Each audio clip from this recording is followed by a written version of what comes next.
안녕하세요. 민돌곤입니다. 개인적으로 재건축 투자를 진행 중에 있는데요.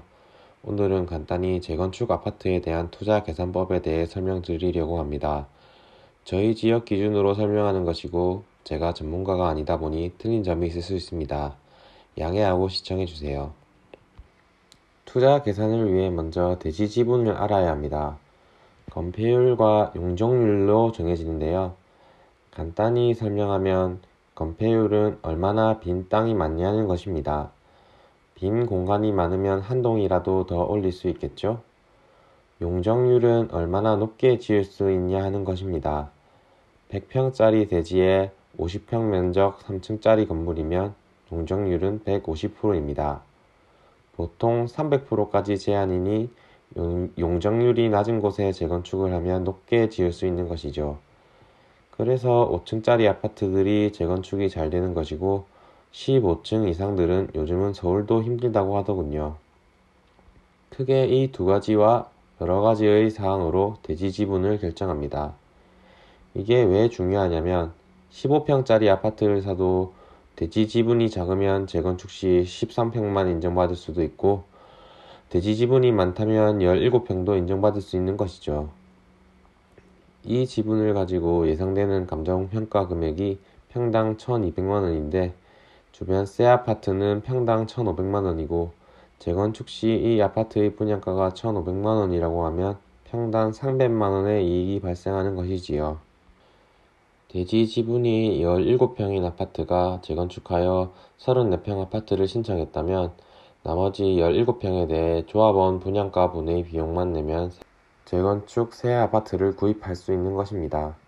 간단히 설명해도 매우 복잡하지요? 그렇다고 우리가 일일이 이것을 계산할 필요가 없습니다.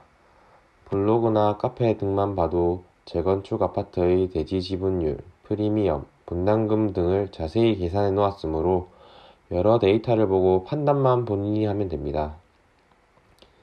간단히 표로 가상의 아파트 세 곳을 시세 비교해 보겠습니다.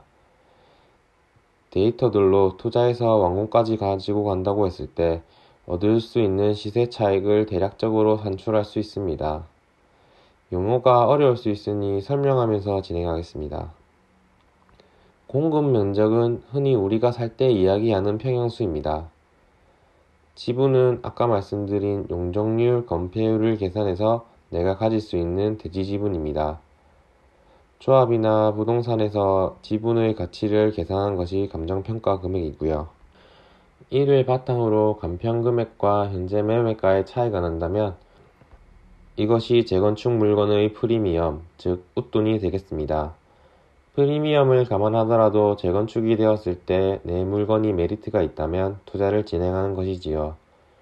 매물을 구입해서 재건축이 진행이 된다면 조합원 분양가가 나오고 이를 통해 메리트를 계산해 볼 수 있습니다. 재건축 되기 전 아파트가 500세대였는데 800세대로 재건축했을 때 조합원 500세대는 조합원 분양가라고 해서 1,500만원으로 분양하면 나머지 300세대는 일반 분양으로 1,700만원에 분양하는 식입니다.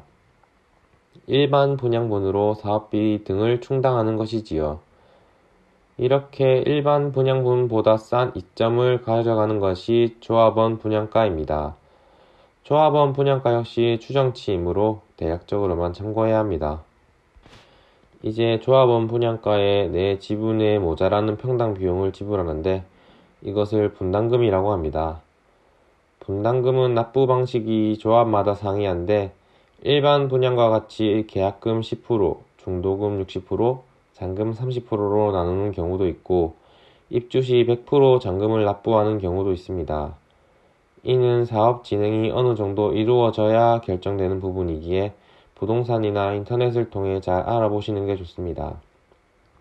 이렇게 프리미엄을 지불했지만 일반 분양가보다 싸게 분양받을 수 있고 완공되어 일반 분양가보다 아파트가 비싸진다면 이윤이 커지죠. 신천 평형 같은 경우 실거주 목적이 있으시다면 간평계, 즉 큰 평수 순으로 우선권이 주어지기 때문에 제일 작은 평형을 매수하면 큰 평수 신청이 힘들 수 있습니다. 이 수치들은 매입해서 완공까지 갔을 때의 이야기입니다. 물론 끝까지 들고 가면 좋겠지만 사업 진행 순서에 따라 프리미엄이 높아지면 차익 실현하는 방법도 있습니다. 오늘은 데이터로 재건축 투자에 대한 계산을 해보았는데요. 정량화된 데이터는 의사결정에 참고는 되겠지만 사업 진행 속도 및 입지 등 다양한 정보를 확인하셔서 투자하시는 게 기본이라고 생각됩니다. 다음 영상에서는 제가 실제로 재건축 투자하면서 겪은 이야기들을 말씀드려 볼까 합니다. 오늘 영상은 여기까지입니다. 도움이 되셨다면 좋아요와 구독 한 번씩 부탁드립니다. 끝까지 시청해 주셔서 감사합니다.